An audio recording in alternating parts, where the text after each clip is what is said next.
Hello, welcome to Community Matters. I'm honored to be your host. My name is Becky Steinbrunner, and I will be here with you for the next 2 hours. I want to thank you for tuning in to SantaCruzVoice.com and to Community Matters today. I think we have a really interesting program for you today. The first hour will be spent with Dr. Wang from the Desert Research Institute in Reno. He is the Director of Atmospheric Sciences graduate program at the University of Nevada in Reno. And he's going to be talking with us today about his work, searching through the data gaps, if you will, of the Moss Landing battery fire that happened a year ago in January. I met him at a state fire marshal battery energy safety conference in Sacramento last summer, and his information is very compelling. So I hope that you will listen in. And I'm not sure if we'll have time for call-ins, but if we do, I hope you will call in. That will be the first hour with Dr. Wang.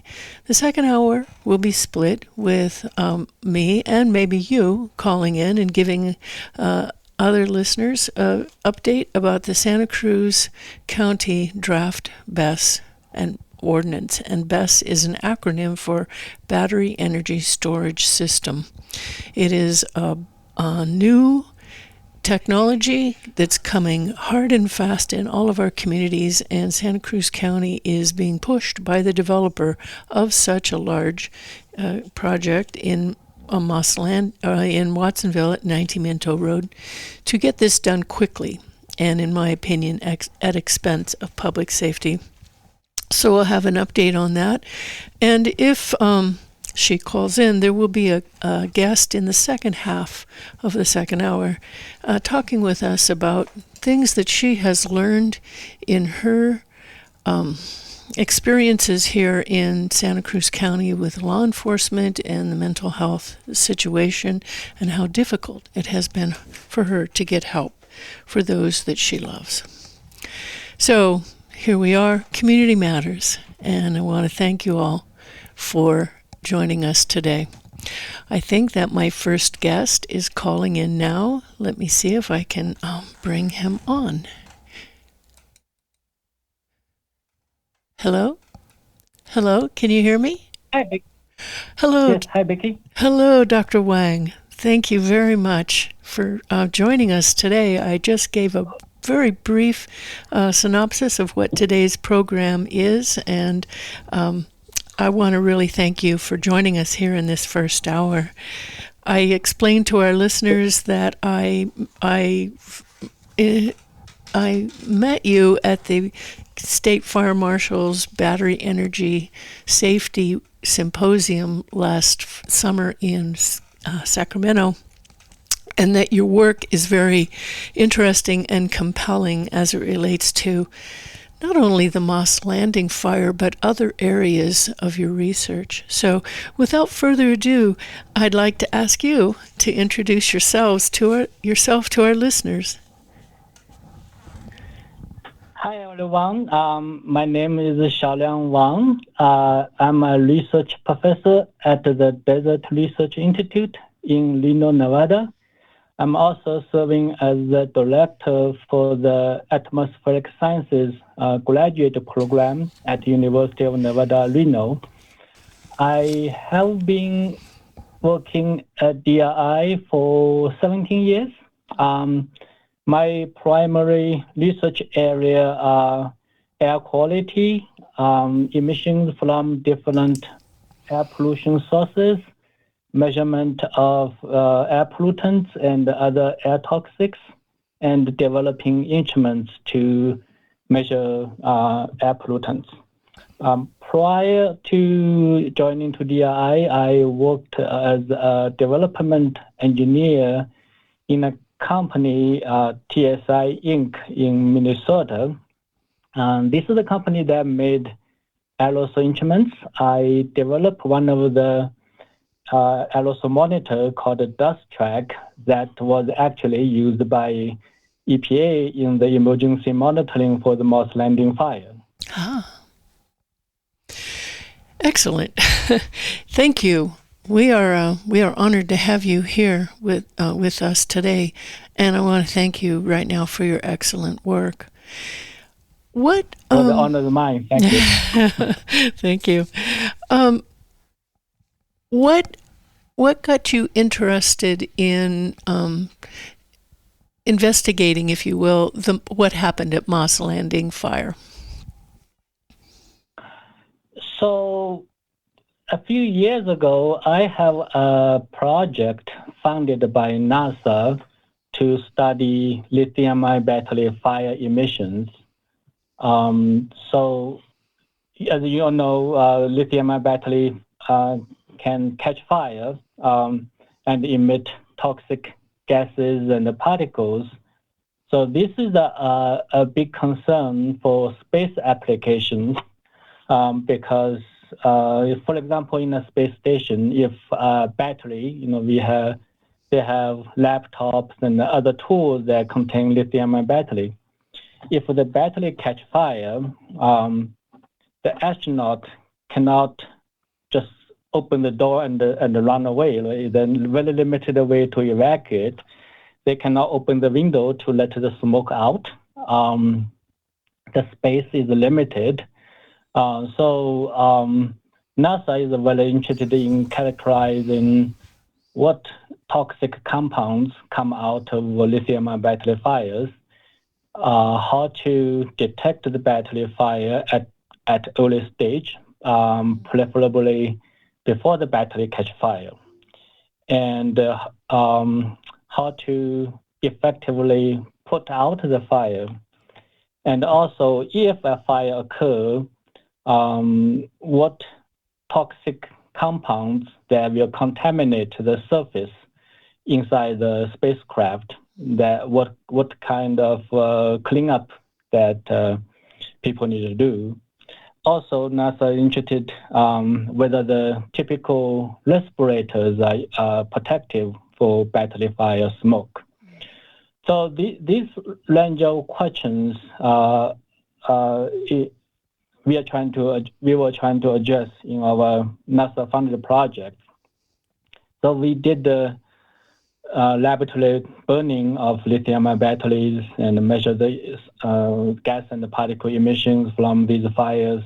We published a few papers on this topic.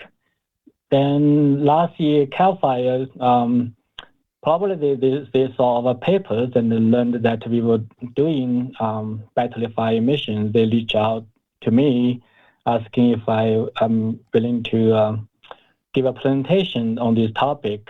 But then I noticed the fire emission topic has been covered by other presenters in that symposium. Mm-hmm. And since I'm also working on air quality, so I learned the Moss Landing fire that has a lot of community concerns and have big implications in terms of battery energy storage system implementations. So I decided to pick up that topic and did some research on the air quality impact of that incident. That led to my presentation at the workshop. Very interesting. Thank you. Because many in this community feel that not enough attention is being given to the adverse health impacts that many people have experienced during and continue since that Moss Landing fire. So I want to thank you for taking that up as your presentation. It was an excellent presentation. I wanted to just point out at the beginning of your presentation, I reviewed it today, and for those of you listening, you can find Dr. Wang's excellent presentation by going to the Santa Cruz County BESS, and that's BESS, Battery Energy Storage System Ordinance website. And on the left side, there are multiple buttons you can click on. There's one for the state fire marshal's information. And this, in fact, will take you to the recording of the July 24th, 2025 symposium at which Dr. Wang spoke. Dr. Wang's presentation was in the last panel. It starts at hour 6, minute 48.30, and you can see that there. You can hear what he had to say, and you will see his excellent slide presentation accompanying it. So, Dr. Wang, the thing that caught my attention early in your presentation was that you talked about the contaminants, the toxic contaminants of lithium battery fires, and you pointed out that while the industry is claiming that the lithium iron phosphate batteries are safe, they actually have very high levels of hydrogen fluoride and other toxins. Do you want to talk about that a little bit and how you determined that? Yeah. So lithium-ion battery is a collective name for different battery chemistries. There are many different types of anode, cathode, and electrolytes used in batteries. Some of the battery types can have more energy density than other types, but may easier to catch fire, while some other types are better for fire safety, but have lower energy density. So the lithium iron phosphate battery, among the currently used battery types, is one of the type that are least prone to fire. However, all the battery types current technology use lithium salt containing fluoride in its electrolyte. And when that electrolyte is heated, it will generate high concentration of hydrogen fluoride. So in my opinion, the hydrogen fluoride is the most important air toxics come out of the battery fire. And some of the battery chemistry also contain heavy metals. So those are also known to be toxic. There were question, battery fires, similar to typical garbage burning or structure fire. Are the toxic compounds released similar? I would say that lithium-ion battery fires release typically a lot more hydrogen fluoride. Other compounds, depends on the fuel chemistry, might be comparable or lower or higher, but we found that HF is usually higher in battery fire. Mm-hmm.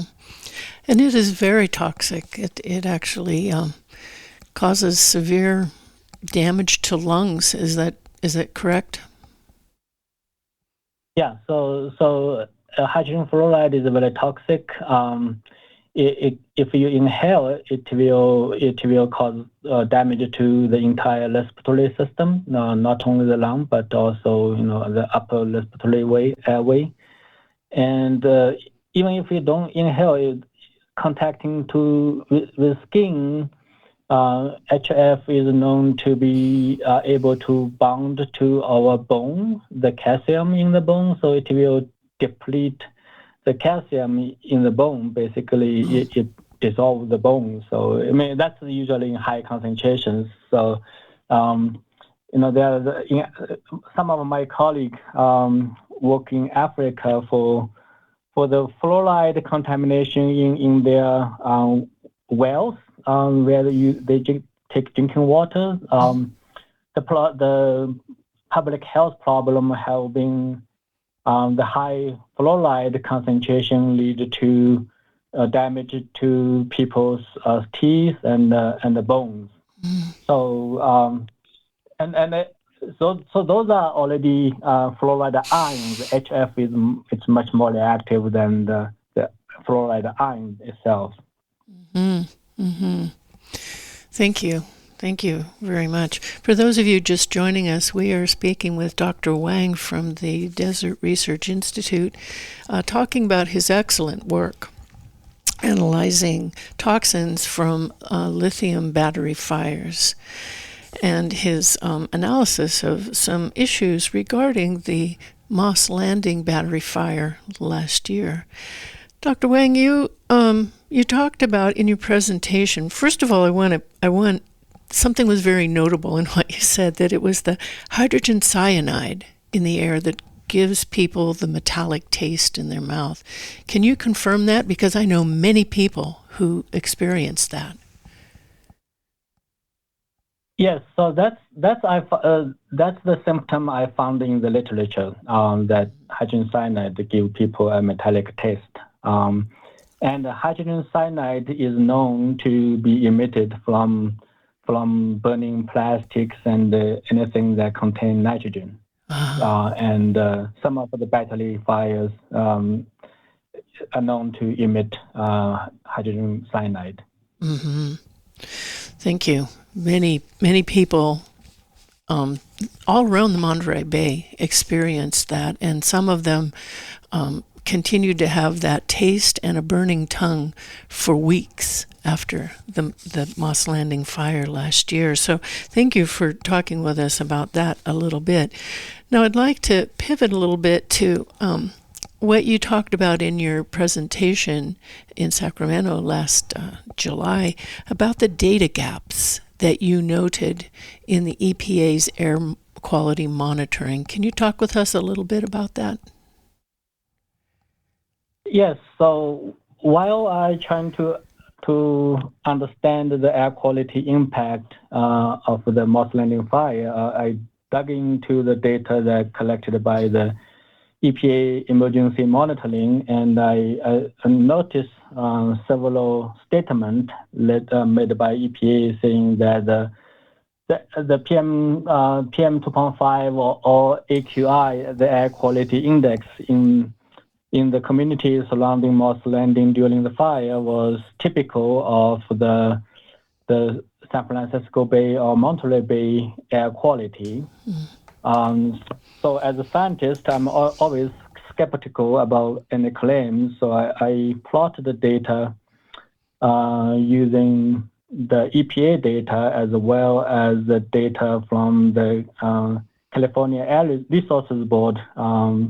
They had several monitoring sites surround, not very close to the Moss Landing site, but like Salina High School, there are a few sites a little bit farther away. So I plotted those data together, time series, and I noticed a high concentration from the EPA data, concentration up to about 60 microgram per cubic meter for PM 2.5 concentration, and the EPA 24-hour average air quality standard is 35 microgram per cubic meter. Yeah. So from the data itself, it does not support EPA's statement that the air quality is typical of the region. It's definitely elevated. Although one caveat is the EPA emergency monitoring use the PM 2.5 monitor, as mentioned, that I developed, that report data not in equivalent to typical regulatory monitors. It needs to be calibrated with the standard instruments. So I reached out to EPA Region 9 asking if the data that they reported, they posted on the website, calibrated the data. And the response I got was this: they told me that monitor cannot be calibrated, I'm still laughing, because I know I developed the instrument. I wrote in the manuals or in our publication specifically says that instrument need to be calibrated for the instrument for the concentration to be accurate. So I mean, I'm not saying that the concentration is elevated, but according to the EPA data they posted, you cannot claim the concentration is typical of the surrounding air quality that's not impact the fire. Yeah, that's amazing, isn't it? It's amazing. And the other thing is that there was no nanoparticle measurement. Do you want to talk about that a little bit? Yeah, so EPA only measured PM2.5 and hydrogen fluoride. There was no nanoparticle measurement. In our laboratory burning study I mentioned earlier, we measured the nanoparticle concentration. So the majority of the particles that we measured are less than 300 nanometers. So there's a big proportion of the particle, especially in terms of number, nanoparticles from battery fires. And the literature is not inclusive about the toxicity of nanoparticles. EPA some time ago tried to look into whether nanoparticles are more toxic than PM2.5, which is less than 2.5 micron. The common understanding is nanoparticles have a huge numbers as compared to larger particles, even though they don't have much mass, and they have a lot more surface area.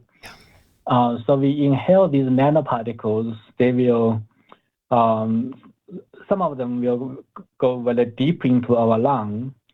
And because they are so small that our body's defense mechanism cannot effectively defend these nanoparticles. So they can penetrate through our blood, the air and the blood exchange region, and then get into our blood and circulate into different parts of our body. So that's the basic theory of the toxicity of nanoparticles. So we do measure very high concentration of nanoparticles from our laboratory testing of battery fires, but I don't know the toxicity of these particles. We haven't measured that yet. Mm-hmm.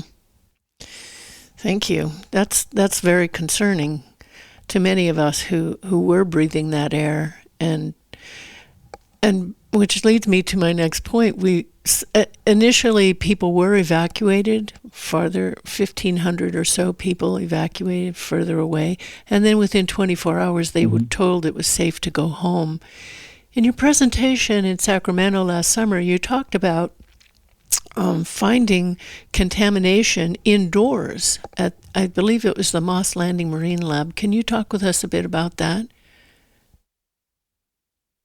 Yes. So I, as I mentioned earlier, in terms of the NASA space station, some of the battery emissions are very sticky. So they can stick to indoor surface if they get to indoor, and then they will gradually release over time. It's like a Wi-Fi smoke. Even if you evacuate, if your house still stands after you return, the smell will be there for quite a bit of time because they get absorbed then gradually release. I presented a data point during the Moss Landing fire. It's an indoor air quality sensor that I think it's installed inside the marine lab. And usually these labs are equipped with really good air conditioning that has filtration to remove particles.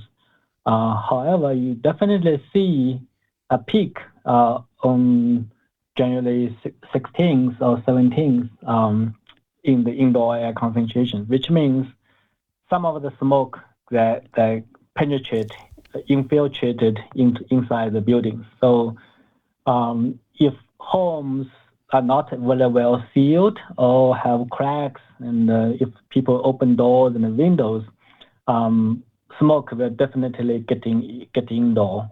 So that's commonly known. Then it depends on the composition of the smoke, whether they will stay for a longer time or not. And if you use increased ventilation or indoor air cleaner to clean the smoke, that will affect how long the contaminant will be inside. Wow. Someone who's in the building trades also spoke about this issue right after the Moss Landing battery fire, saying new construction is designed to breathe naturally, especially commercial buildings. So simply closing your doors and windows is not going to prevent these toxins from coming into your house. Even if you turn off the HVAC and everything that people were advised to do, it's a false sense of security. What kind of contaminants did you find in those indoor air quality sensor samples that you reviewed? So this particular data, the data available is only PM 2.5, so particular matter. Mm-hmm. But you did bring a good point that our building HVAC, the filters are usually just for particulates. They will take away a fraction of the particles. However, they usually don't do anything with the gases, including HF and other gases. They will still penetrate through the filters. The same with masks. Sometimes we just wear masks to prevent smoke getting into our lungs, but without realizing that the mask is only effective for particles.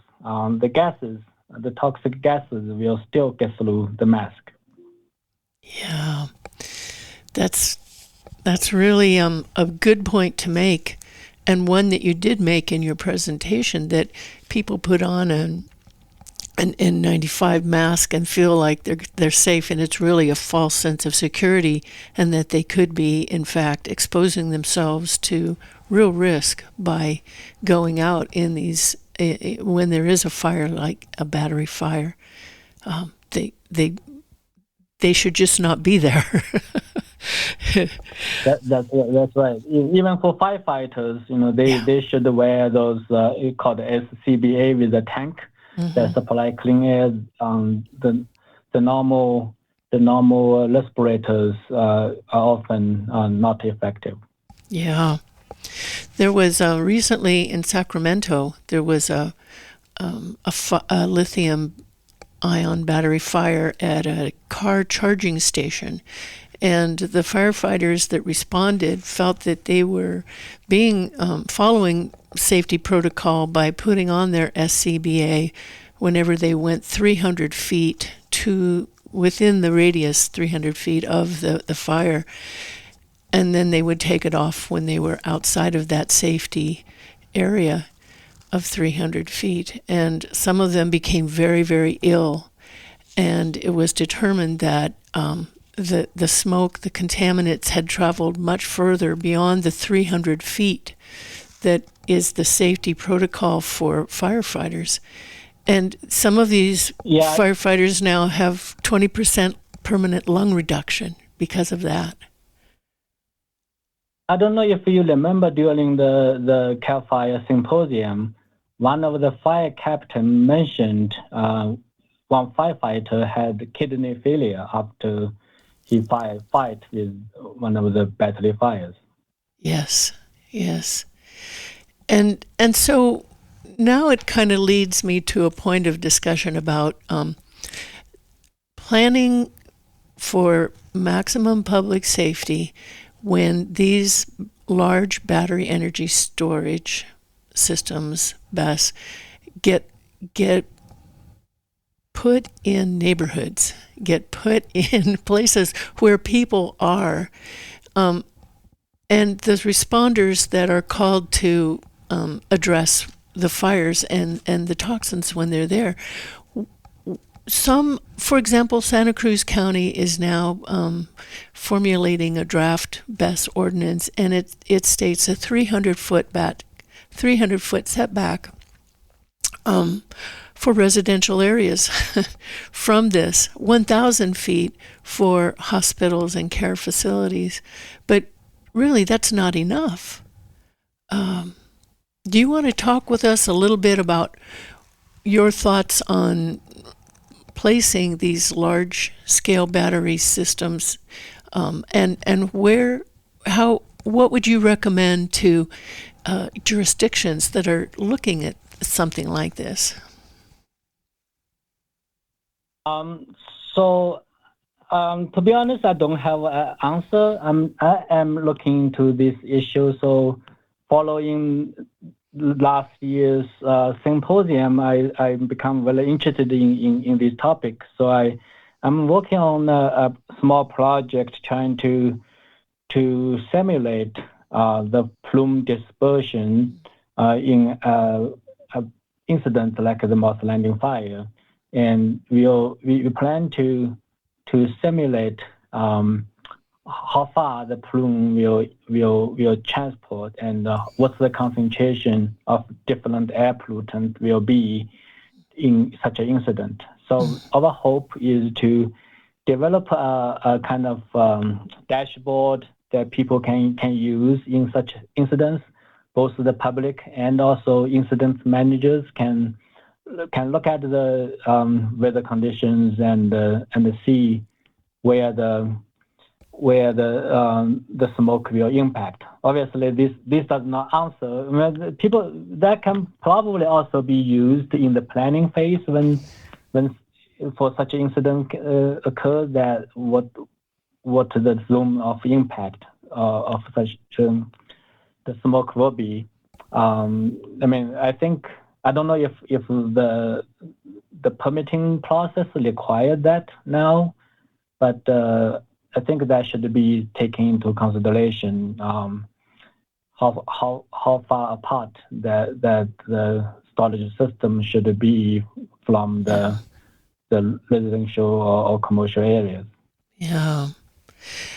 Yes. Thank you. Many of us are feeling that there's really no, because of the toxicity and the thermal runaway risk of lithium battery technology, there really is no safe place for it, and especially for the responders who are always called to respond no matter where these systems are. We would much rather see a less risky, non-flammable solution to battery energy storage. But for now, it is the lithium that is being placed in our communities. So in Santa Cruz County, there's a project that is in permit process. At the same time as these new rules are being developed.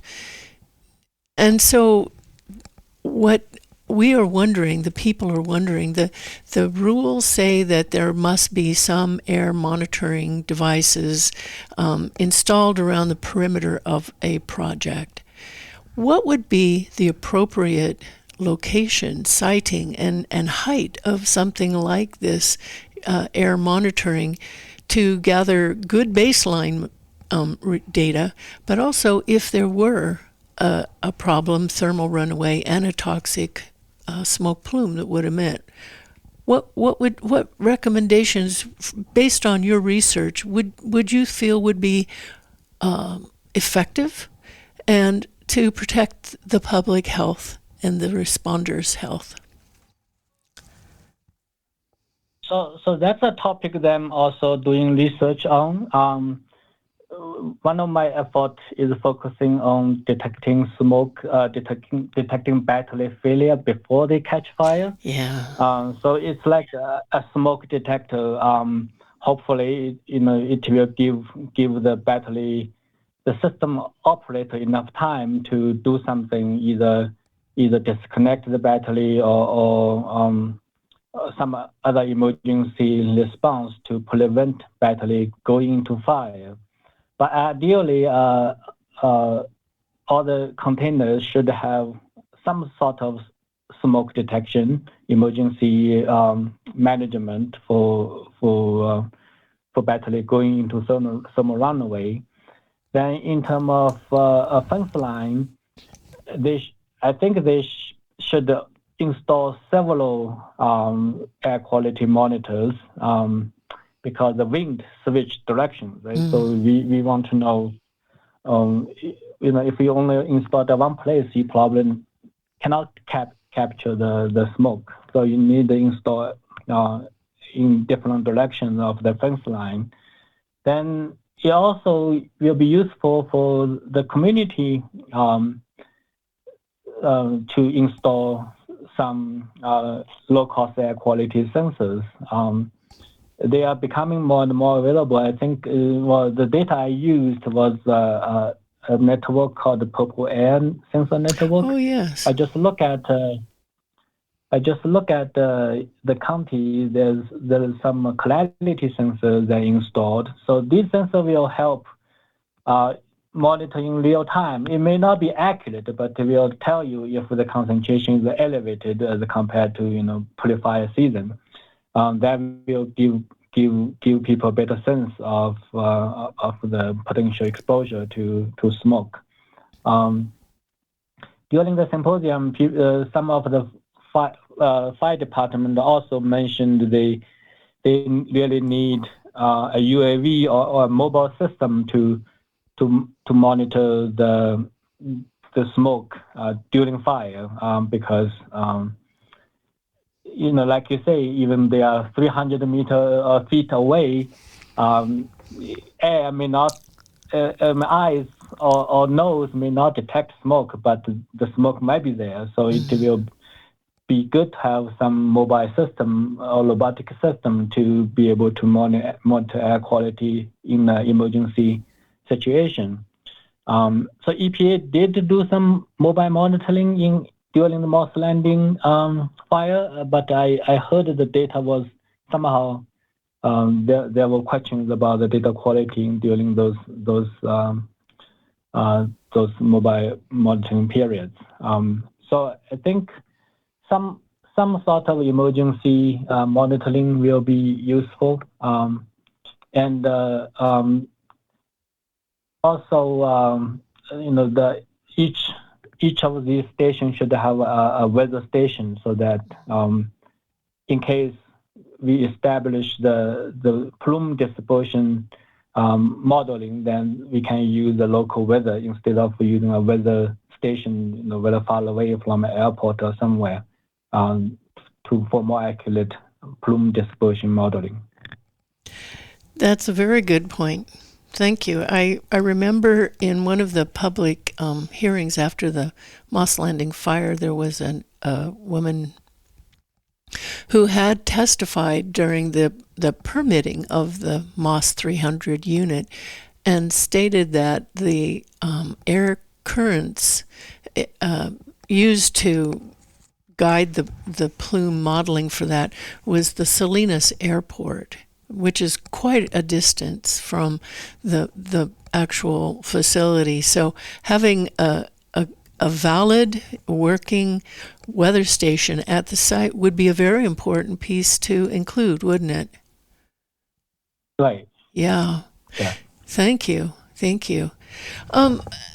Have you discovered? I know that you showed a slide of the spikes in contaminants at the stationary EPA monitoring station at Salinas High School. and it showed those spikes that you talked about. Did you find any other information that might lead us to wonder about the effects of that Moss Landing fire plume on the Salinas Valley, the salad bowl of our country?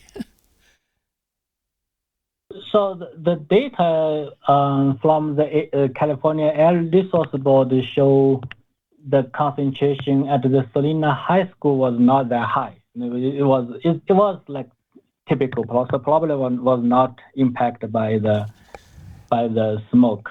But we are actually, my student and I are pulling more data to study to dive deep into the air quality impact during the Moss Landing fire. So we hope to get more data and do a more thorough analysis. As I mentioned, for what I presented was after Cal Fire asked me to do a presentation, I quickly pulled together some data. I haven't done a very thorough analysis. So this time we'll spend more time analyzing the surrounding available data to see how far the fire impacted and what's the concentration at different regions. Well, you did an excellent job pulling material together for that presentation. It was excellent, really very good, and I want to thank you again for that. Dr. Wang, do you want to see if anyone wants to call in and ask you any questions? Sure, go ahead. Okay, all right. If anyone would like to call in and pose a question or comment with Dr. Wang from the Desert Research Institute, please do so now. The phone number to call is 831-265-5050. Again, that's 265-5050.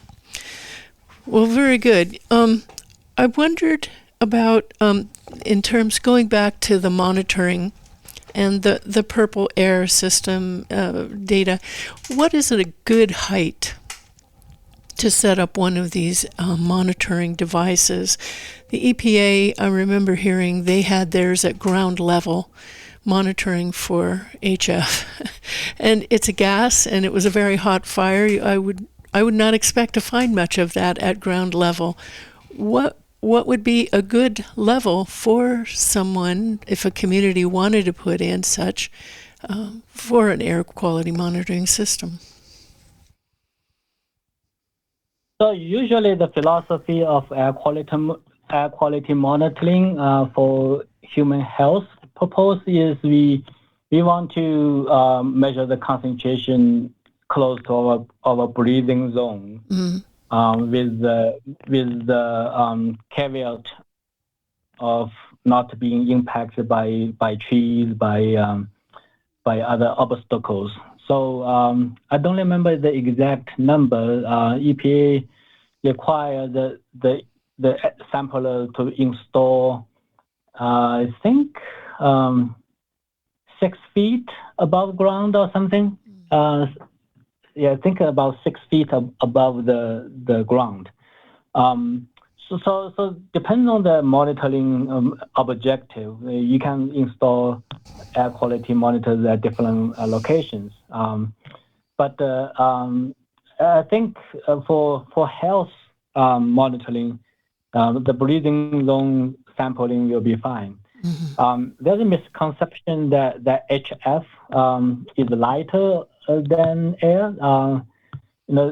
In terms of molecular weight, HF is lighter than air. And in a hot plume, it will go high initially.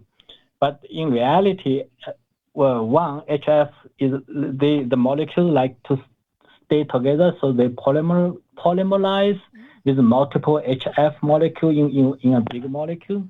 Mm-hmm. So they end up being heavier, so they will come back closer to the ground. Also, HF is very hygroscopic, which means they attach easily to water. So you may find high HF concentration in fog or some droplets that will be hovering around the ground. That's a very good point. And that's, in fact, what happened at the Moss Landing fire. There was a fog layer that came in, and some feel that that is what kept some of the contaminants from settling closer to the site. It traveled quite some distance away. Perhaps you're familiar with the excellent work of Dr. Ivano Ielo from Moss Landing Marine Labs, San Jose State University, where he and his team studied that and had the benefit of a good baseline of information from the work area where they studied. Well, we have someone calling here. May we take that call? Is there anything else you would like to add, Dr. Wang, before I take a call? Let's go ahead, take the call. All right, very good. Thank you. Let me see if I can bring this person on. Hello, Nina, can you hear us? I do. I hear you. Can you hear me? Yes, we do. Nina, you're on the line here with Dr. Wang. Dr. Wang, this is Nina Adino. She's leading the Santa Cruz County's effort Stop Lithium BESS in Santa Cruz County. Go ahead, Nina. Thank you for calling. Okay. Dr. Wang, I wanted to thank you, deeply thank you for your time and for what you presented at the Fire Symposium, BESS Fire Symposium last summer, and also for your time here. We have not heard very many voices speaking out about this from the point of view of just chemistry and what this poison, what these contaminants can actually do. I had a specific question for you, something that came up in a conversation with one of our fire districts. Are you aware of any systems or aware of whether it would be possible to use drone technology effectively to also test for air quality, whether during a fire event or regularly? Is that something that are you aware whether the industry is looking at that, or whether there is any movement toward that in like your sphere, in the science sphere? Thank you, Nina. First of all, I want to thank you for calling in and getting involved in this topic. I'm a scientist, so I'm trying to present my scientific understanding. So EPA 9 Region 9 may not like me, but that's fine. I'm just stating the facts. In terms of the UAV monitoring, so there are many research groups and also some companies are developing air quality monitors for mobile monitoring. And they probably haven't thought about specifically for battery fire emissions, but more on because the wildfire they're getting more common. So there's a lot of development for packages for wildfire monitoring. My group, we submit a proposal to develop a system specifically for battery fire emergency monitoring. So we'll see. We have ideas how to build the system, but we'll see if our proposal will get funded to do this. Okay, and your proposal is stationary. I'm sorry, but I was not able to hear your entire conversation. I'll listen to it later, on the recording. So your system is stationary. I think Becky was asking you about how far off, high up from the ground it should be. So you're saying that so mobile monitoring, drone monitoring, is something that is being developed right now, but you're not certain if it's actually being developed for BESS specifically? So yeah, so most of the drone monitoring are not for BESS monitoring. My group, we submit a proposal for mobile monitoring on a drone for BESS applications specifically. Mm-hmm. Okay, so you have like something in the works for mobile monitoring. Do I understand you? So we have ideas, we just haven't got the funding to do this yet. Mm-hmm. Oh yeah. Okay, I understand completely. Well, that helps. Thank you so much, Becky. I'm gonna just say not stay on so that you can finish up, right? And Dr. Wang, you probably have like final comments you want to make to people, but I just want to say one more time, thank you so much. Like in your role, your professional role as a researcher and as a scientist in fields that are critical for understanding the complexity of the chemistries and the battery energy storage complexities. Just thank you very much for speaking up. You're a rare voice. Thank you. Thank you, Nina. Indeed. I will second that. Dr. Wang, thank you very much. And thank you, Nina, for calling in. I would like to ask Dr. Wang, have you looked at data for any of the other BESS fires around California or even other places in the nation?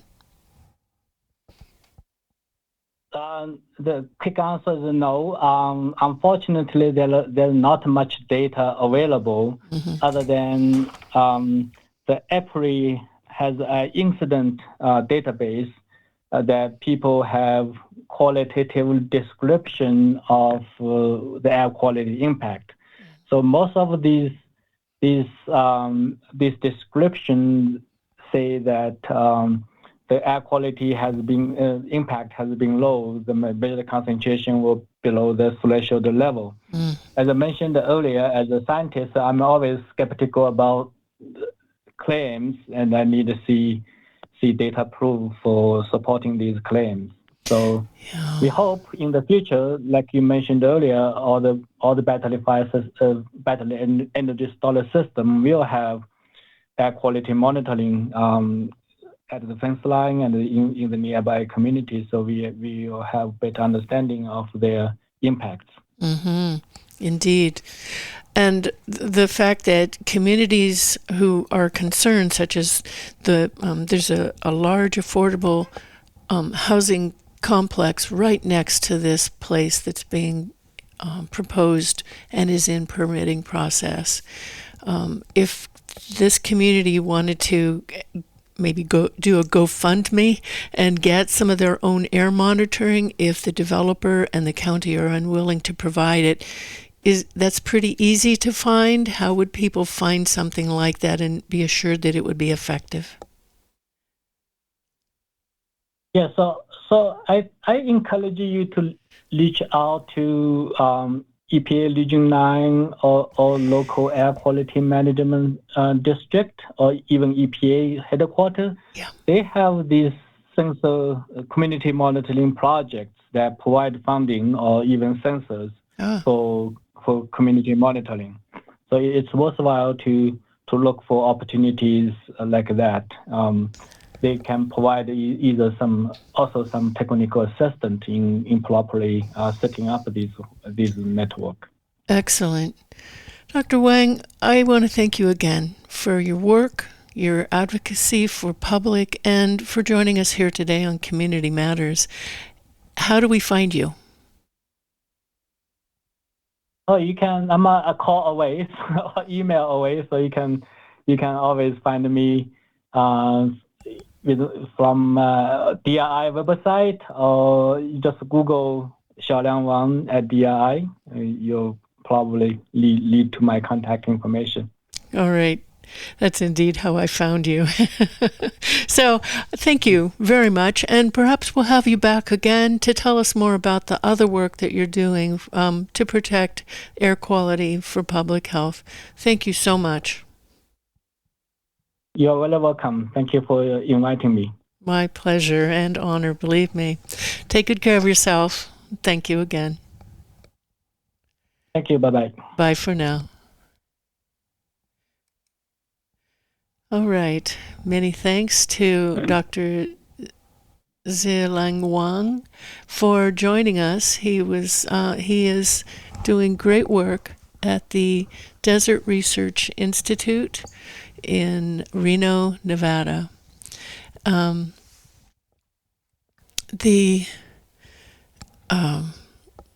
work that he presented can be at I'm sorry, I'm a little distracted with something happening here on the screen. The work that he presented at the State Fire Marshal, California State Fire Marshal Battery Energy Safety Symposium, that was last July in Sacramento, was excellent. And you can find that. The easiest way to find it is to go to the Santa Cruz County BESS, and that's again acronym BESS, Bravo Echo Sierra Sierra, Ordinance, and that will take you to this new web page that the County of Santa Cruz has created. And there on the left-hand side, there are a number of different informational buttons that you can click on, including one that says State Fire Marshal Information. That will take you directly to the video recording of that 7-hour-long symposium. But I urge you to listen to as much of that as you can. Dr. Wang's presentation was at hour 6, minute 48.30.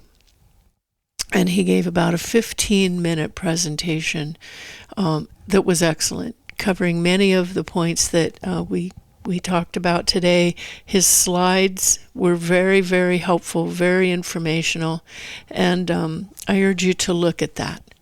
Again, that's the California State Fire Marshal Battery Energy Safety Symposium.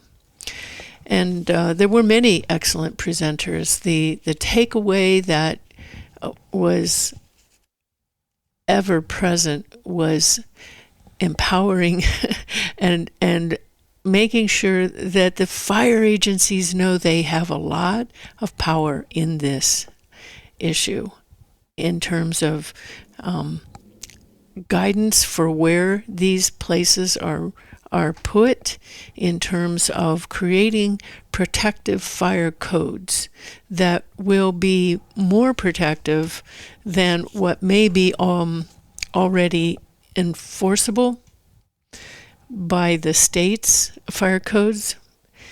They have been all updated, but will not be effective until January of next year. So in the case of Santa Cruz County, if this 90 Minto Road project were to be approved before January 1st, they would only have to abide by the fire codes currently in force, which are very, very vague about the battery energy storage system issues. And that is troublesome. However, every fire district has the legal ability to enact more protective, rather than less protective, more protective fire codes than is what is in force in the county or the state.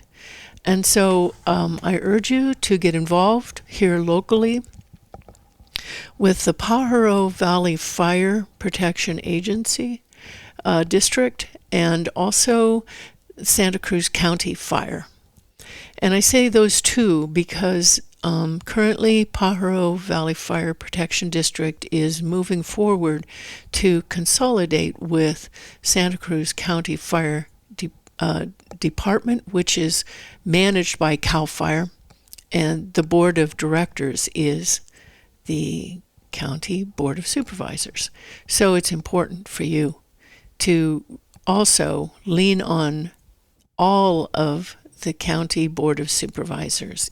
Each district has one, and collectively they are the Board of Directors for Santa Cruz County Fire, and they are the ones that are moving this battery energy storage system set of new rules forward quickly. So we've got to lean on them. And what I have been saying for the last 5 minutes is only going to be heard in the recorded version of this, but now we're going to go back on the air. And welcome back to Community Matters. I am honored to be your host, Becky Steinbrunner, and I'm very grateful for you, the listeners, being out there listening to SantaCruzVoice.com, and for one more hour, Community Matters. If you missed the last hour, it was a fabulous interview with Dr. Xiaoliang Wang from the Desert Research Institute in Reno, Nevada. His excellent work monitoring air pollutants during and after battery energy storage fires is exemplary. And we learned a lot about why he got involved in looking at what happened at the Moss Landing fire. And that began January 16th in 2025. And other work that he's doing. It was very, very encouraging to know that he is really moving forward to do more work that will benefit the public with the unstoppable, really, and inevitable placement of more large battery energy facilities in our communities. So I would like to take a moment now. The first 30 minutes, I'd like to update you, the listeners, a little bit about the status of Santa Cruz County's new rules to allow large battery energy storage facilities in our communities, in our county. If you would like to call in, I would invite you to join us. And the number to call is 831-265-5050. Again, that's 831-265-5050. I would really welcome your calls and discussions and your knowledge, because many people are learning about this and really trying to become proactive in guiding our county and its leaders. And to that, I would like to just speak a little bit about what happened at the February 10th, that's last Tuesday's Santa Cruz County Board of Supervisors meeting in Watsonville. It was held at the new South County Government Center at 500 West Ridge Road. And again, that was February 10th. So if you want to look up that Board of Supervisor meeting and listen to what was said and decided and what happened there, you can do so by going to the Santa Cruz County Board of Supervisors website. On the left, click on Meeting Materials, and it will come up with a calendar. Now, you'll have to scroll down on the page to the archived meetings, and they list the Board of Supervisors meeting along with others. So find the regular Board of Supervisor meeting for February 10th, and you can click on the video, and it comes up a very nice split screen with the video on the left and the agenda and documents on the right. The issue of battery energy storage was not on the agenda. It was not on their board agenda, but the room was filled and the phone lines were filled with people, predominantly from Watsonville, who were very, very upset and concerned about the board moving forward a month ago on January 13th at their meeting when it was up in Scotts Valley. I repeat that, in Scotts Valley, as far away from Watsonville practically as you could get.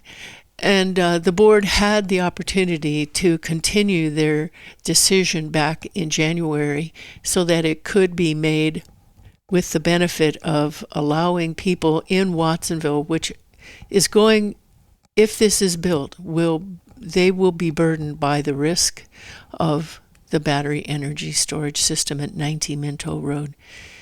And rather than continuing their meeting of January 13th on this issue, when they were making this very large decision, significant decision to move the draft ordinance and braided with it, that's what's really concerning, braided with this movement of on the ordinance for environmental review is the permit environmental review for the Nantiminto Road. It's called the Seahawk Energy Storage Facility, the project. The two are going tandem, and that's not by any accident. This is being pushed by New Leaf Energy, Sequoia Energy LLC, the owners, the implementing contractor, with the threat that if the county does not hop to and get this done, they're going to go to the state. Threat. But as if you have not heard the interview that I was very honored to have a couple of weeks ago with Mr. Drew Bohan from the California Energy Commission, executive director, saying, no, we will honor and we will respect and we will consider the community, the local community's input, and certainly the jurisdiction's comments. We will take that into advisement on our decision. The difference is that the California Energy Commission would make the final decision if New Leaf went to the state, rather than the County Board of Supervisors. And quite frankly, that's a comfort to me, because I am witnessing a real lack of leadership in our supervisors, with the exception of Supervisor Justin Cummings, and to some degree Supervisor Manu Koenig. But it takes 3 votes, and it is certainly, I'm not seeing that in a leadership quality of protecting the public health, protecting the responders that would have to respond to these fires, and they will come. They will come. So the thing that happened at Tuesday's board meeting was many people spoke. Everyone was in opposition. Many were imploring the board to add back in such critical requirements to the ordinance draft version as the large-scale fire testing. And that means that the developer would have to provide proof of analysis of how, not just one little battery, what that would look like in terms of smoke, and that's basically what the developer is doing now, but a large scale, like massive, the whole unit burns down, and add into that worst case scenario, all of them, all 300 metal containers full of lithium batteries burns. What would that look like? And that's the level of analysis that we need.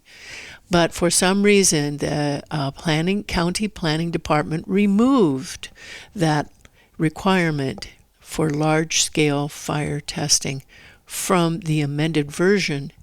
Between November, when it first came to the board, it had it in it, and then the Board of Supervisors made requests for changes, and then it came back January 13th, and it was gone. This large-scale fire testing was removed. So many people last Tuesday were imploring that the board and staff put that back in.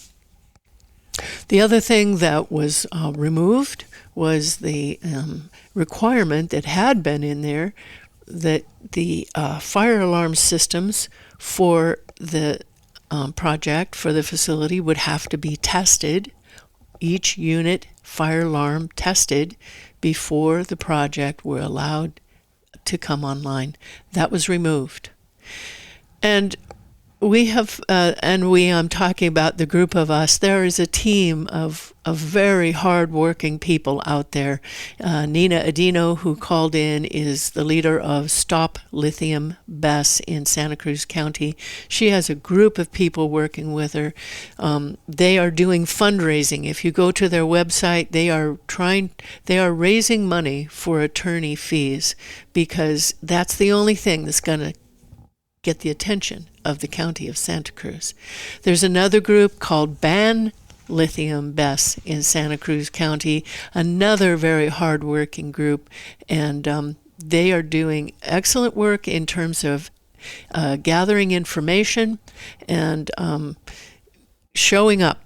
And folks, that's what it takes. You've got to show up, whether it be in person or by phone, and keep at this issue.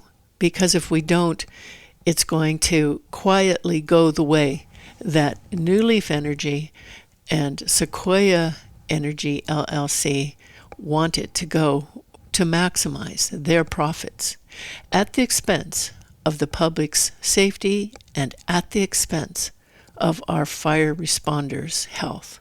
And we cannot, as a community, allow that. The other thing that happened that I was very distressed by at Tuesday's February 10th board meeting was that people who are Spanish speakers primarily were not provided translation.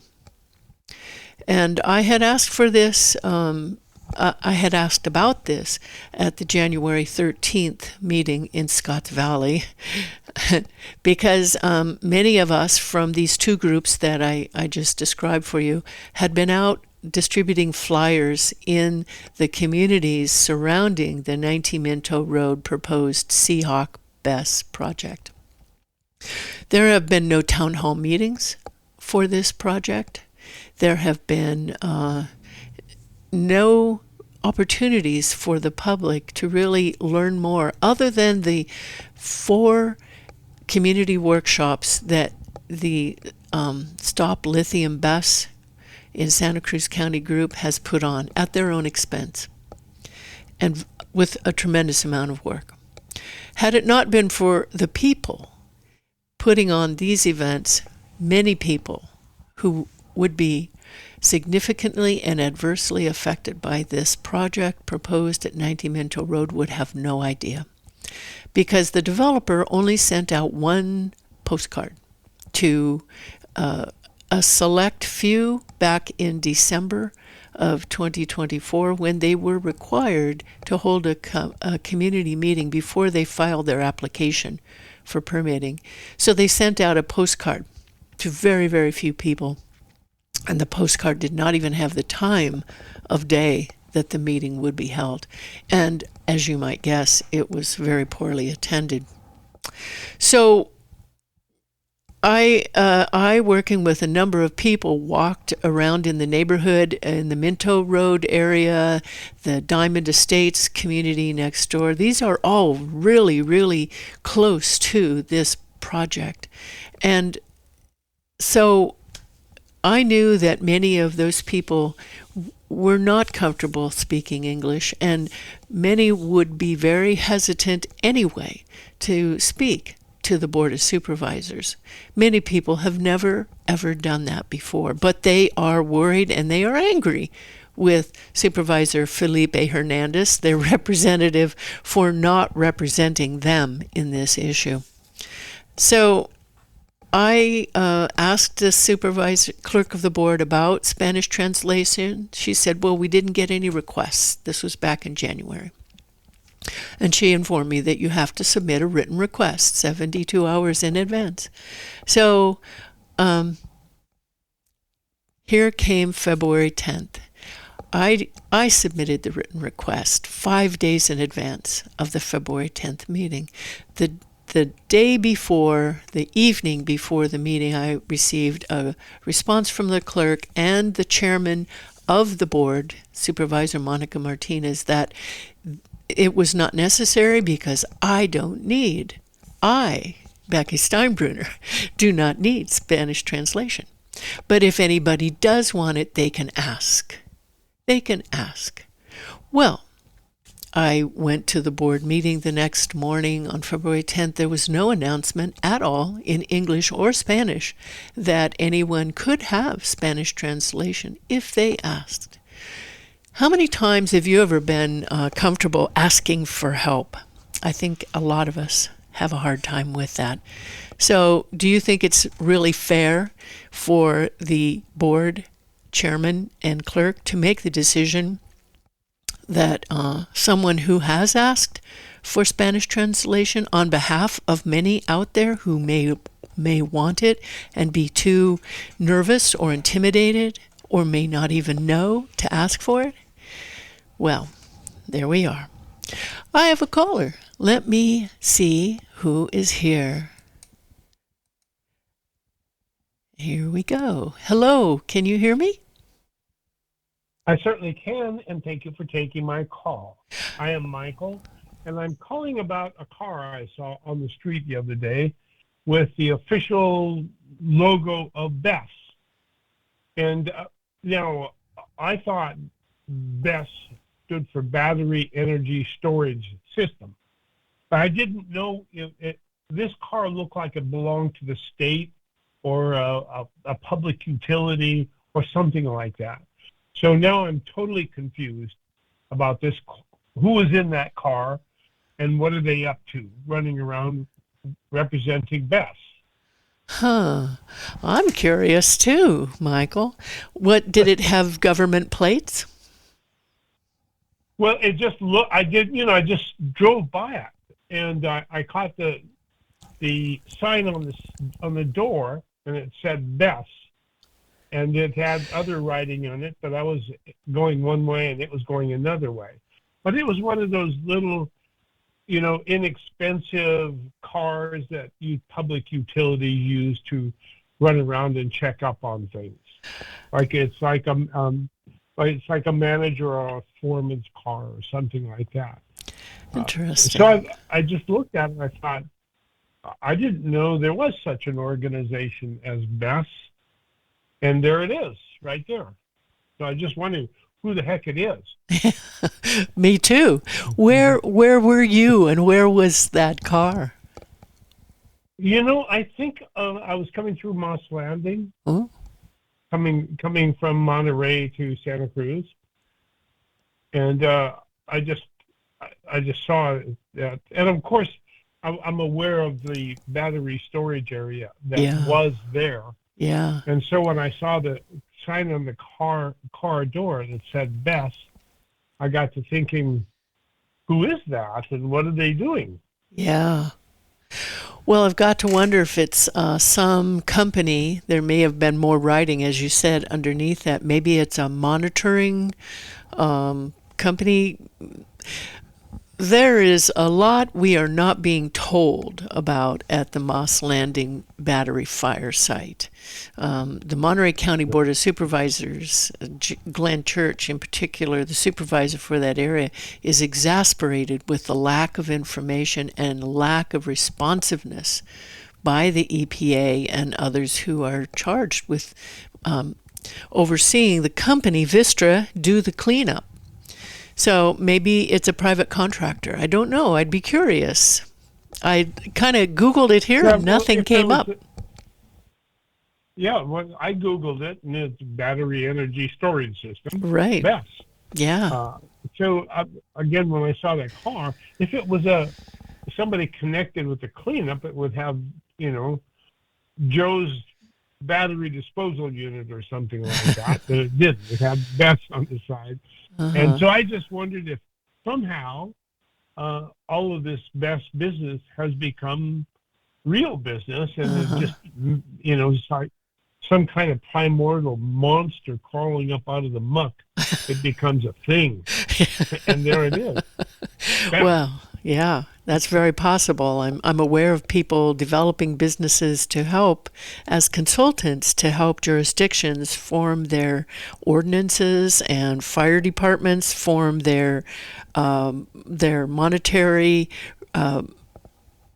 requirements of these projects. So I don't know. I have another caller here. Sure, Maybe Nina knows. May I bring Nina on? Maybe they know. Okay. All right. Well, thank you for taking my call. All right. I hope you'll listen in. She may have your answer.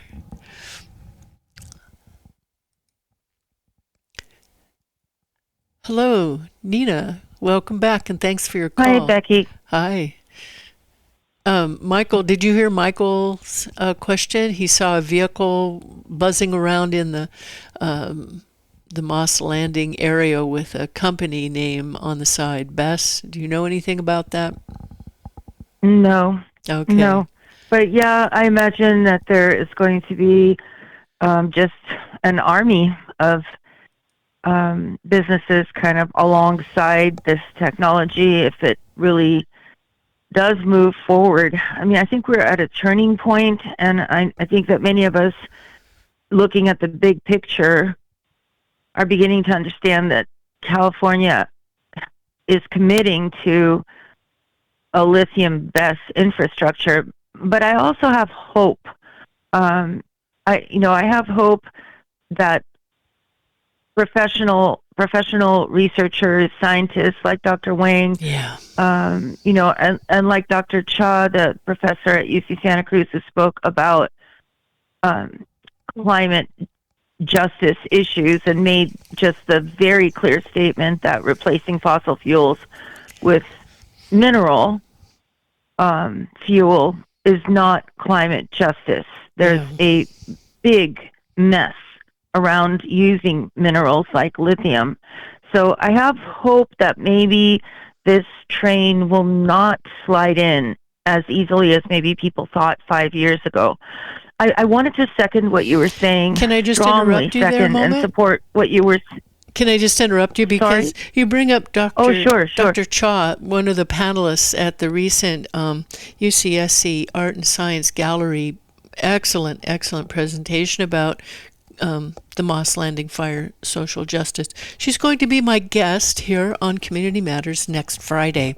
That will be at 3:00. So thank you for making that connection there. But she will be joining us here next Friday. I hope you'll listen in. Anyway, continue. That is wonderful. Yeah, she's That is great. wonderful, Becky. I'm really glad that you brought her on, and people need to hear what she has to say. Yeah. So a couple of things. We're at almost 3:30, so I hope I can say both things. Just a couple of things. One is that I want to support your voice in speaking up the way you are about the difficulty, the real challenge people who are immigrants and monolingual have with calling in and asking for help. And I want to speak to my personal experience. I am an immigrant to America. I came here when I was almost 4. I went to school without a word of English. I was raised by grandparents who barely spoke English while my single mom worked, 24/7 to support us. And I can vouch that neither my mom, who had to learn English pretty quickly but stumbled through it for many years, and my grandparents, I do not think they would pick up the phone and call the authorities, the government authorities. And, they were strong people, intelligent people, like many of the people in the neighborhoods that are going to be so adversely affected by this BESS. Smart people, go-getters, just powerful people, Becky, who, want to make a better future for their children, and they're deeply invested in that. And that's what my grandparents and my mom were. But looking back on it now, picking up the phone and calling and making a complaint and a request for translation, I just don't see that happening. No. Especially, if you are nearly monolingual. I mean, I just think that is just, I'm sorry, I'm going to use the phrase that I think is the elephant in the room.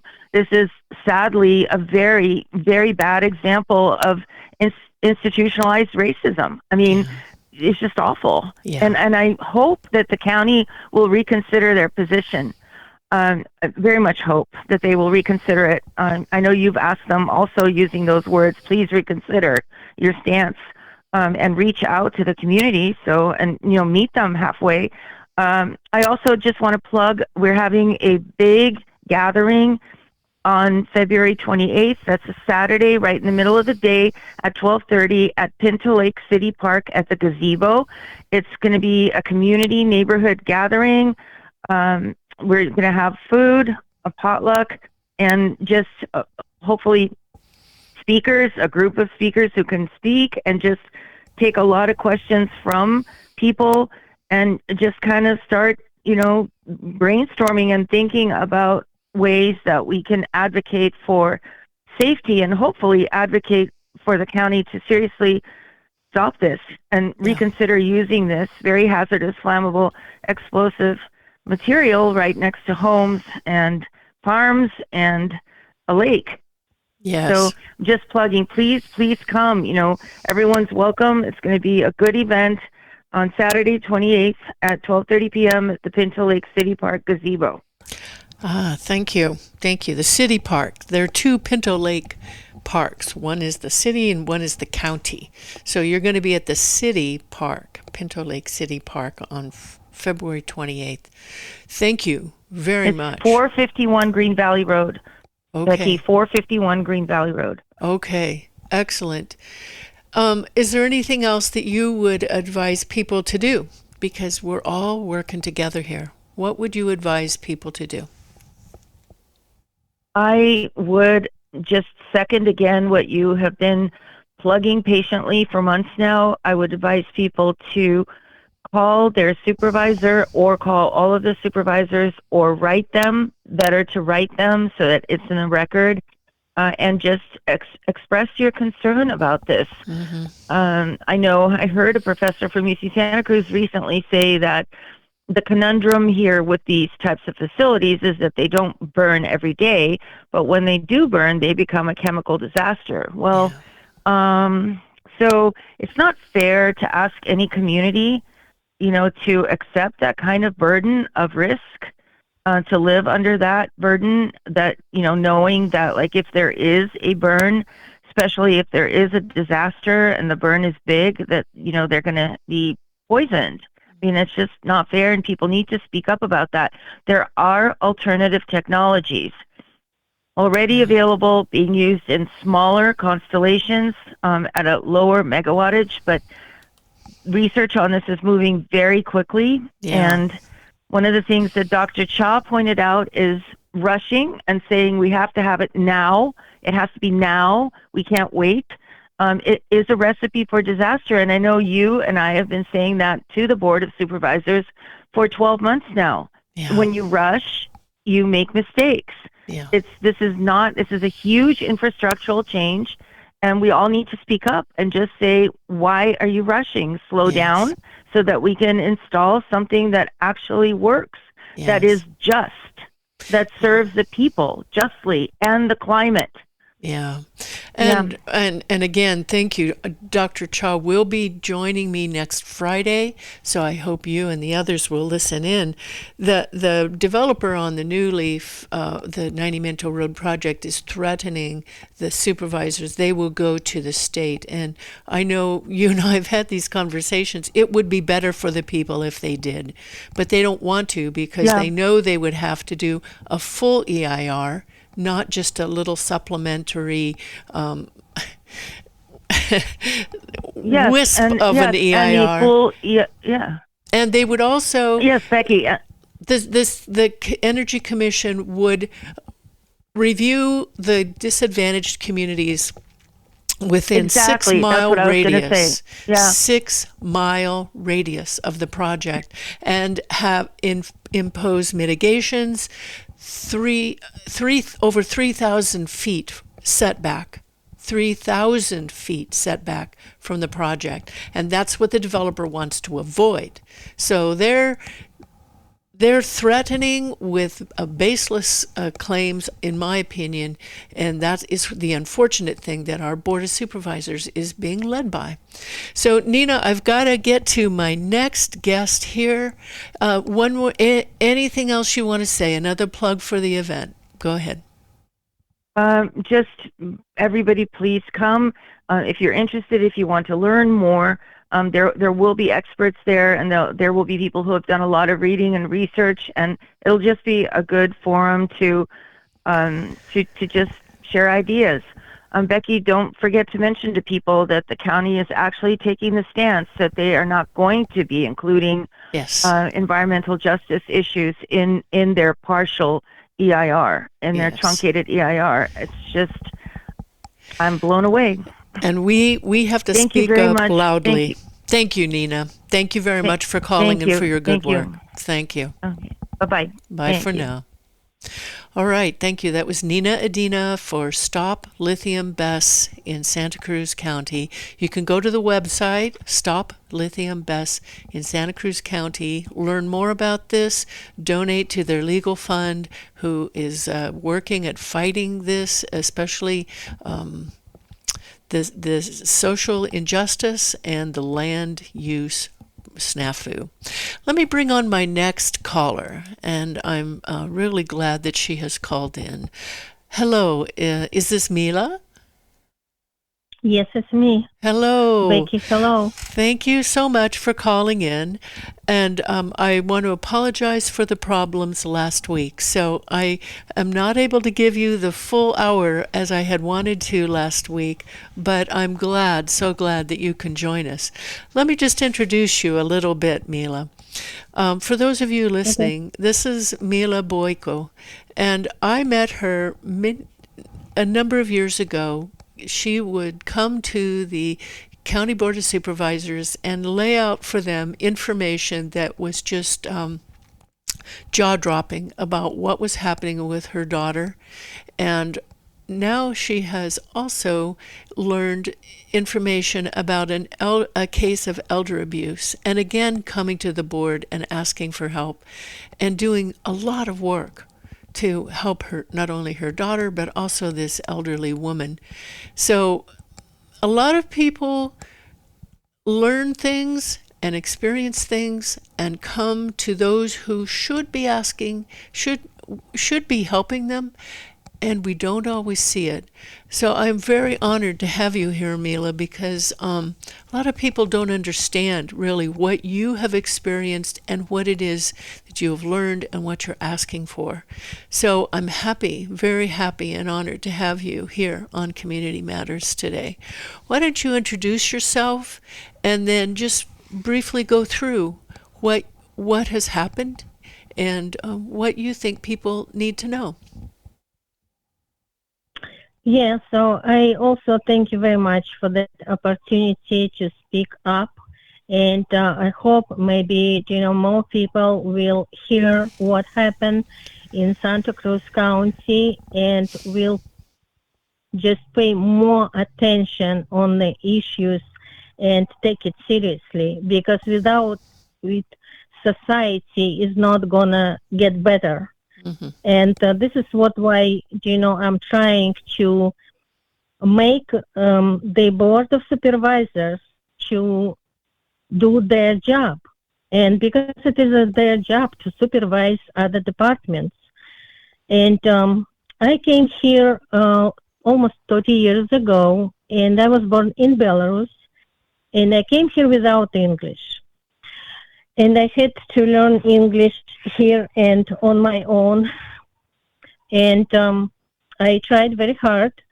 But when I was supposed to arrive to Santa Cruz on issue that my daughter suffered of the serious traumatic brain injury, and I felt that she needs help, that she cannot go on in her life without my support. So I moved here. And it was already 15 years ago. And so far, all those 15 years, I'm still trying, to help my daughter to get back on her feet. She was a UCSC student. She did not finish university for 1 year. And every year I feel more and more that it's not going to happen. My daughter cannot get back to finish university because it's so much the influence, bad influence against vulnerable people. And your daughter is a very gifted artist. She is a very gifted young woman and an artist. Yes. Yeah. Sorry, go ahead. She is, and she also was a very gifted musician. She finished musical school in Moscow, Russia, and with excellence. It was Prokofiev's musical school #1, and she finished it instead of 7 years. She finished it in 5 years. Wow. Because we were, planning to move to United States. So this is how gifted she also was, in music. But she was born as autistic Asperger, and it was some, of course, issue with communication. So she needed, the care, the protection, that she could concentrate on her talents and on her, functions, and this is what she needs. And when I arrived to Santa Cruz to help her, and right away, it was obstacle to enroll my daughter as a county client, because she was not able, of course, to work. She was not able to study after that serious traumatic brain injury. And we got right away problems, to get help. And right away, she was called around the corner, and she was told that she should not, come here with her mother, and she's adult, and she needs to come alone. And so. And every time, we were coming to the agency, and this is what we heard. Of course, probably, one by one, and it does some, damage to somebody's brain. It's kind of like humiliation that you are adult, but your mother do not treat you as an adult. It was like presented just something like that, just to humiliate her, that she, has to be adult. And this is created a problem right away with getting onto the correct road for the recovery from traumatic brain injury. And nobody, seems like were willing to help us to treat that trauma. Instead of that, the Behavioral Health Division right away recognized that she's vulnerable, she's naive, she's very easy to be influenced and abstracted, distracted, and this is how it was happened. My daughter just was depressed after serious traumatic brain injury. She was not demonstrating any mental health issue. Like, she did not talk to herself. She did not scream, out loud. She didn't do anything. She didn't attack anybody. She was just quiet. And anyway, she got arrested, put cuffs on and brought to telecare, and they just enrolled her, under the public guardian. Why was she arrested? Can you help us understand why she was arrested? Because I spoke with Daniel Long. It was mental health worker for Behavioral Health Division, and I asked her, how I can help my daughter to find a way to treat her depression after the serious traumatic brain injury. And I met her in downtown Santa Cruz, and we saw my daughter, just hang out with on the street and reading something. And after that, she took a bicycle, drive a little bit from somebody, and she again sat with that somebody. And the Daniel Long just came to her, and it was a very short interactions, and my daughter said something. I think she said something that bothered Daniel Long, and she just called, Santa Cruz Police Department, and they came, and that's it. And they took my daughter away from me. Wow. And I even wasn't told, where they took her. They did not tell me what, they planning to do. And after that, I found what she was in telecare. I went there, and it was the nurse who suggested to me, to file for conservatorship. Mm-hmm. And this, I began right away to work on that, but there is no legal help, of course, to help with that. No self-help center, no any public, the law library, nobody was going to help me with anything. So I was supposed to do search on my own, and of course it was not good enough, to impress anybody with my wish to take care of my daughter. But at the same time, when I tried to get help from the NAMI also group, and at that time the director of the NAMI and the one more person went with me to the court, and it was like a day, scheduled, but it was no people, it was no judge, it was like empty courtroom.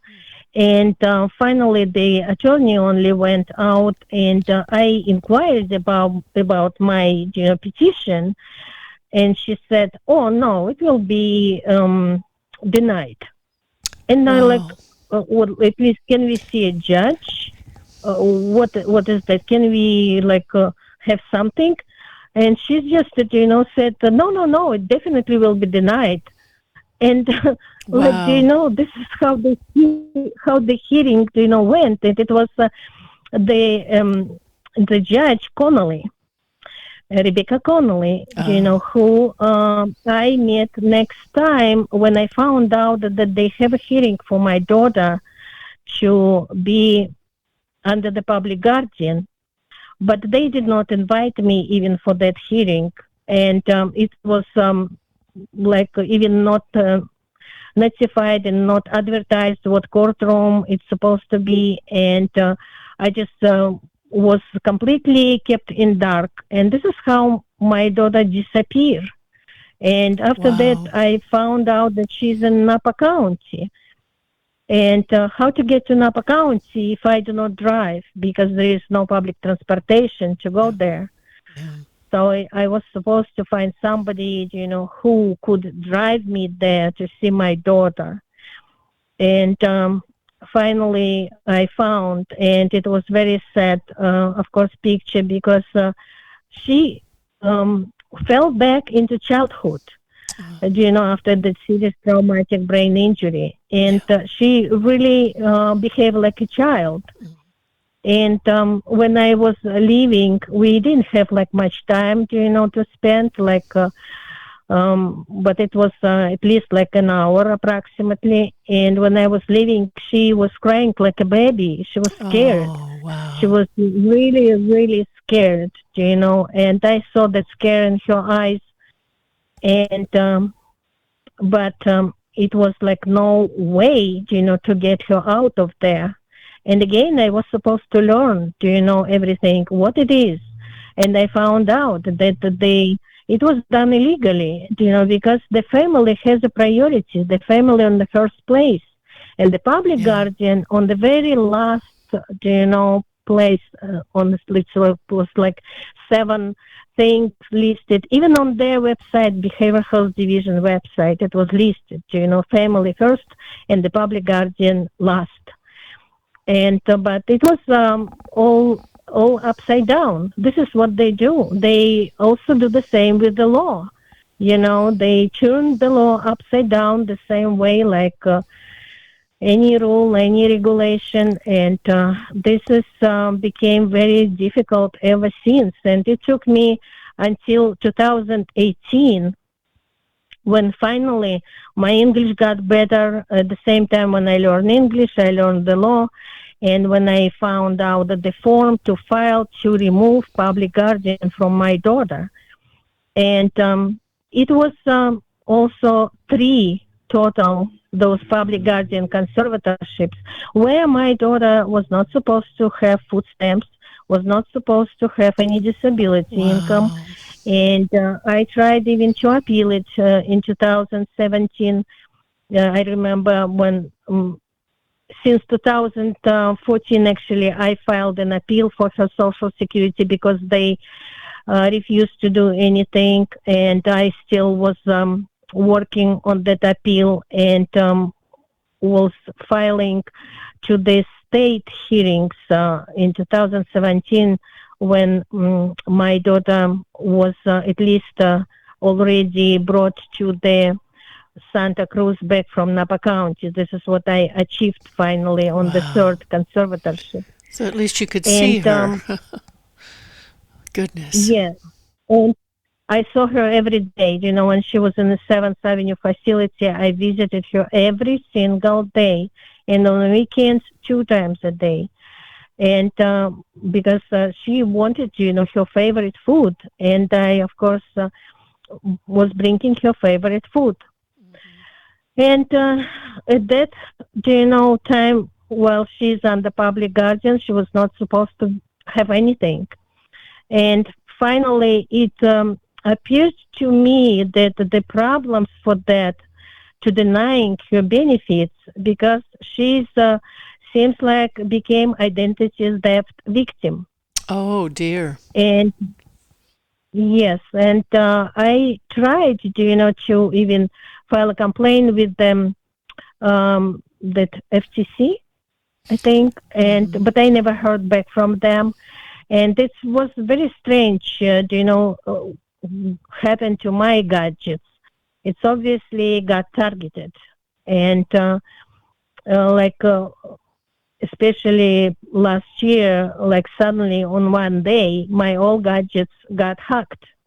Wow. And I had and it's Mac, when I called Apple, and they didn't see anything. They said, we do not see anything, and the Macs do not get, viruses. But somehow, I got, my old gadgets got hacked. Even today, by the way, 20 minutes before 3, my website of the Santa Cruz Voice stopped. Oh, my goodness. It got no sound. And when those words like Santa Cruz, voice, and above it says, it shows your name, and that local voice, and that thing disappeared completely. The line, and the thing that you click to listen, it disappeared. Oh. It was clean. So web page stayed, on the computer, but that thing above, the name that Santa Cruz Voice disappeared. And I tried to restart computer and restart again. And I tried to get another Mac Air, and Mac Air will give me a problem. But after that, I got on my phone, a website, and got they turned it on. It was 3:15. No, it was when I got back on the computer. So it's 3 o'clock probably. I got it on the phone, and I began listening, and suddenly it disappeared again from my phone. Oh, no. So I thought, oh my gosh, will we have a problem, when I have to call you? And finally, my computer again got back, the Santa Cruz Voice again. Good. And Mila, finally I got, with you. I'm so glad you're here, and thank you for persisting, not only with connecting with Santa Cruz Voice, but also to help your daughter. There's one other issue that I'm aware that you have become active in helping another. Do you want to talk a little bit about the case of elder abuse? And then we've got about 6 minutes. I want to make sure that if you have any advice for people having difficulties similar to yours, what you recommend they do. So with that being said, please tell us a little bit about the case of elder abuse that you have discovered. Yeah, I was, struck with that issue too. I was walking on my street, Capitol Road, and the elder lady, was standing by the car, and on my way, and I thought she needs help to get inside the car. So I stopped and I asked, "Do you need help?" And she said, "Yes, I need help. I need to run away from Santa Cruz Post acute facility," and was near that facility where I saw her. And she had also the chair, but it was not electrical, wheelchair. It was a chair that you have to move with your arms. a walker. And she told me briefly, that she was kidnapped to that facility, and she not allowed, to go back to her house. And she has a house in Capitola, and they do not allow her, to do anything really. And she does not see anybody. Nobody visits her, and she begged me, please take me away from here. So we got away, from that point. I began making calls. I couldn't get any help.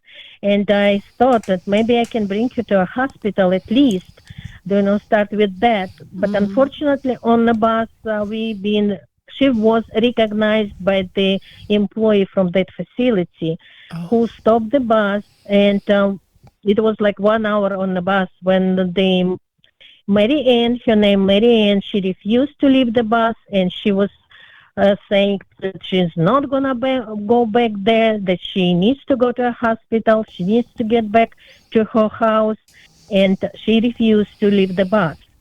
So bus was, stopped, and for 1 hour on the Capitola Mall, and finally administration came. They promised her that they will do whatever she wants to do ever since that day, and they will make her comfortable. So they gave her a lot of promises. They took her back. And next day when I visited her at the facility, what was happened, they put alarm on her wheelchair, and they put a guard near her bed, that they will watch her, that she will not allowed even to get up of her bed and to leave the room and leave facility, have a chance, to leave facility. So this is how she got more even imprisoned in the facility. And I still was visiting her. It was like 3 months. I was visiting her pretty much every day or any other day because it's near my house. And she needed my help, and she tried to write her notes, what she wants, what she, wants to ask. And we tried to ask the administration to move her to a different facility that was already promised that they will accommodate her in with the IHSS at her house, and to just set up everything for her. But she was not allowed, to move out of that facility. Wow. And it appears to be that it was a very heavily involved ombudsman. So ombudsman and Adult Protective Services, who was supposed to take care of that woman, listened to her, listened to her wishes. And she's 94 years old, and she worked all her life. She paid taxes to the government, and she cannot, to continue her life at that age as she wish.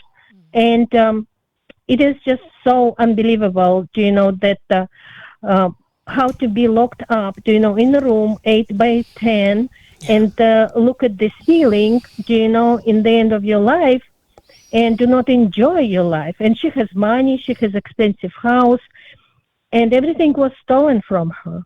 Mm-hmm. And this is very, by her upsetting. son. And it was also her son who arrived from Poland, and he was needed, very fast to get everything what his mother had. But since they did not have a relationship, so he just, it was also charge of battery that he did to her. He tried to harm her physically, psychologically, emotionally, and it was reports made to Capitola Police, but Capitola Police didn't do anything. Mm. Also, some reports were filed by Mary Ann when I became her friend, and she told the sheriff department. Same thing, she filed the reports, the abuse. And again, nothing happened. I contacted both investigators. They promised to get back to me. None of them, got back to me. None of them were talking to Mary Ann, and this is the problem. Yeah. That no one wanna talk. Even California Department of Health, also corrupted as hell. Mila, has anybody, we're about to run out of time, has anybody helped you? No, not anybody. Last person who was it was Kimberly, the supervisor of the is it second district, I think. Yes, Kimberly And DeSerpa. because Kimberly, because of Capitola, she promised me to go with me and visit Marianne, but it didn't happen also. So I think the people should get together, only people when they have a team, alone single person cannot make a difference, one cannot. It's very easy for them just to ignore, to, not listening, and need a team always. If people get together, like criminals, they get together, they do not fight, they do not protect themselves alone. No, it is always a team, Mila, you cannot get them. I'm sorry. Because of that, so good people get together. Good people getting together. I believe in the power of the people. We've got to get together. I'm sorry we're out of time, and the next programmer is here waiting to take this place, so I'm going to have to say goodbye for now, but thank you very much, and we'll talk again soon. Thank you. Thank you. All right. Thank you for joining Community Matters. Join us next week.